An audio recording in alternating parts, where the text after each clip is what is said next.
육체를 죽이는 죄악을 범한 것입니다.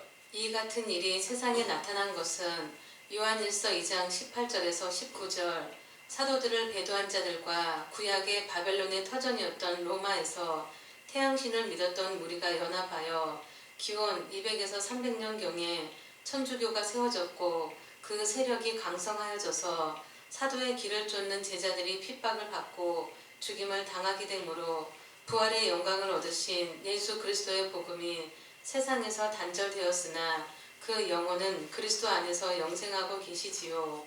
이때부터 신구약 성경의 증거로 만든 천주교의 교리로 예수 그리스도를 전파하여 기원 1500년경까지 세계 방방곡곡에 교회를 세우고 교인들을 모았으나 교황청의 타락한 현상을 목격한 마르틴 루터가 개혁하여 개신교가 세워지면서부터 오늘날까지 수많은 교파가 세워져서 제각기 예수 그리스도를 믿고 구원을 받았다면서 죽은 자의 부활을 논하고 있지만 고린도후서 13장 5절 믿음에 있는가 확증해보면 그리스도께서 살아계신 증거가 없어 다 버려졌고 그 영혼 곧 속사람이 죽었기에 확실한 증거가 없는 것입니다. 상기의 사실을 분별한 에베소서 3장 14절에서 16절 우리들의 속사람도 죽은 자 가운데 있는 것을 시인하고 그 속사람을 생명의 부활로 살리시는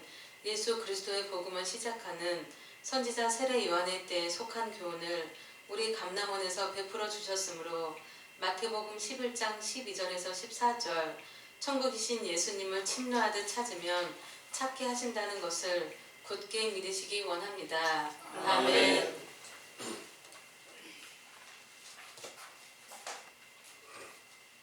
잘 들으셨습니까? 죽은 자가 어떻게 부활을 하는가 이 일에 대해서 많은 교회 목자들이 논란이 참 많습니다.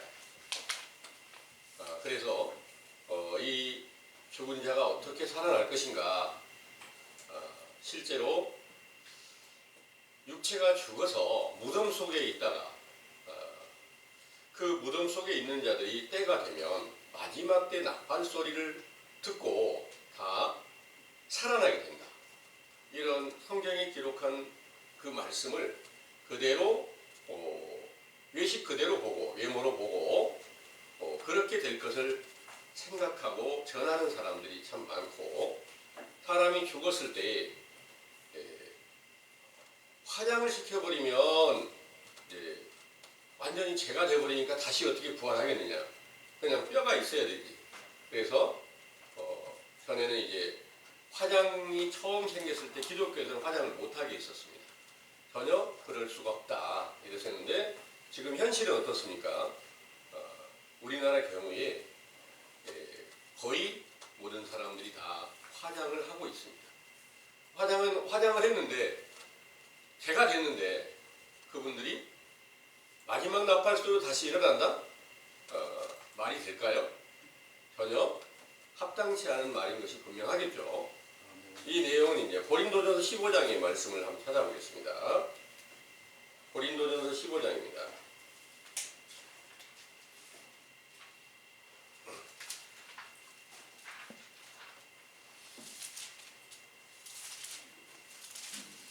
(50절에서부터) 56절까지 한번 읽어보겠습니다. 형제들아 내가 이것을 말하노니 혈과 육은 하나님 나라를 유업으로 받을 수 없고 또한 썩은 것은 썩지 아니한 것을 유업으로 받지 못하느니라. 보라 내가 너희에게 비밀을 말하노니 우리가 다 잠잘 것이 아니요 마지막 나팔의 순식간에 호련히 다 변화하리니 나팔 소리가 나매 죽은 자들이 썩지 아니할 것으로 다시 살고 우리도 변화하리라. 이 썩을 것이 불갑을 썩지 아니할 것을 입겠고 이 죽을 것이 죽지 아니함을 입으리로다. 이 썩을 것이 썩지 아니함을 입고 이 죽을 것이 죽지 아니함을 입을 때에는 사망이 이기면 삼킨 바 되리라고 기록된 말씀이 응하리라. 사망아 너의 이기는 것이 어디 있느냐. 사망아 너의 쏘는 것이 어디 있느냐. 사망에 쏘는 것은 죄요 죄의 권능은 율법이라.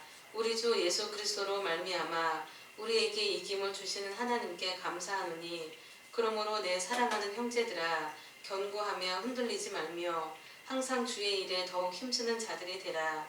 이는 너희 수고가 주 안에서 헛되지 않은 줄을 알미니라. 아멘. 여기 51절에 마지막 나팔의 순식간에 호련히 다 변하리니 나팔 소리가 나매 죽은 자들이 썩지 아니할 것으로 다시 살고 우리도 변화하리라 그랬습니다.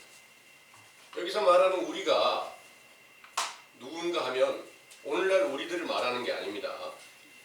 그때 편지를 쓰고 그때 그리스도의 복음을 전했던 사도들을 말씀하시고 있습니다. 또 그 사도들의 교훈을 듣고 함께 성령의 역사를 따라서 그 모든 복음을 함께 전했던 모든 분들이 다 거기에 우리라고 포함이 되어 있는 것이지, 오늘날 내가 하나님 말씀을 찾고 있다 해서 거기에 우리라고 포함된 것이 아니라는 것을 분명하게 우리가 알아야 됩니다. 그러나 우리가 오늘날 우리가 어떻게 그 안에 포함이 되느냐, 그것은 우리도 사도들처럼 예수 그리스도를 만나서 그 모든 죄를 사함받고 성령을 선물로 받는다면 그 안에 포함이 되겠죠. 그런데 아직까지 그런 확실한 증거는 우리에게서 나타나 있지 않습니다. 그래서 여기 마지막 나팔 소리, 이 일은 바로 사도들에게 응하였는데 아직까지 그 나팔 소리가 임하지 않았다. 이렇게 다들 온 세계 모든 교회가 다 그렇게 알고 있습니다. 그때 다 일어난다 이렇게 알고 있는데 전혀 그 사실이 아니라는 것, 확실한 증거로 믿으시길 바랍니다. 첫 번째 나팔 소리는 어떤 것이고 마지막 나팔 소리는 마지막 나팔이 있으니까 첫 번째 나팔도 있을 거 아닙니까? 첫 번째 나팔은 예수님께서 부활하심으로 인해서 오순절에 성령 충만함을 제자들에게 주었을 때 제자들 안에서 첫 번째 하늘에서 내려지는 나팔 소리를 듣게 하신 겁니다. 나팔 소리, 실제로 나팔이 아니라 나팔 소리로 비유한 예수 그리스도의 그 음성을 바로 오순절부터 제자들이 듣게 되었다는 그런 말씀입니다. 이 일을 알려주실 때 첫 번째 그 부활에 관하여서 알려주신 내용은 거기 고린도전서 15장 42절에서 49절까지를 한번 상고해 보겠습니다. 죽은 자의 부활도 이와 같으니 썩을 것으로 심고 썩지 아니할 것으로 다시 살며 욕된 것으로 심고 영광스러운 것으로 다시 살며 약한 것으로 심고 강한 것으로 다시 살며 몸에 육의 몸으로 심고 신령한 몸으로 다시 사나니 육의 몸이 있은즉 또 신령한 몸이 있느니라. 기록된 바 첫사람 아담은 산 영이 되었다 함과 같이 마지막 아담은 살려주는 영이 되었나니 그러나 먼저는 신령한 자가 아니요 육 있는 자요 그 다음에 신령한 자니라. 첫사람은 땅에서 났으니 흙에 속한 자이거니와 둘째 사람은 하늘에서 나셨느니라. 무릇 흙에 속한 자는 저 흙에 속한 자들과 같고 무릇 하늘에 속한 자는 저 하늘에 속한 자들과 같으니 우리가 흙에 속한 자의 형상을 입은 것 같이 또한 하늘에 속한 자의 형상을 입으리라. 아멘. 여기에 42절에 죽은 자의 부활도 이와 같다 하는데, 본문에서 죽은 자의 부활에 대하여 의논할진대 하나님이 너에게 말씀하신 바 나는 아브라함의 하나님이요 이삭의 하나님이요 야곱의 하나님이로라 하신 것을 읽어보지 못하였느냐. 하나님은 죽은 자의 하나님이 아니요 산 자의 하나님이라 하시니 무리가 듣고 그의 가르침에 놀라더라 그랬습니다. 예수님께서 부활에 대하여서 의논한 것을 논의하고 있는 것을 듣고 예수님께 질문을 그들이 한 거예요. 이 질문을 왜 하는가 하면 모세 율법에 형제 중에서 후사가 없이 죽게 되면 그 남편이 죽게 되면 그 동생이 들어가서 그 그 형수에게 들어가서 아들을 낳아서 후사를 세우라. 이게 이 모세 율법에 기록이 된 내용입니다. 그런데 그 율법을 가지고 예수님은 시험을 한 거예요.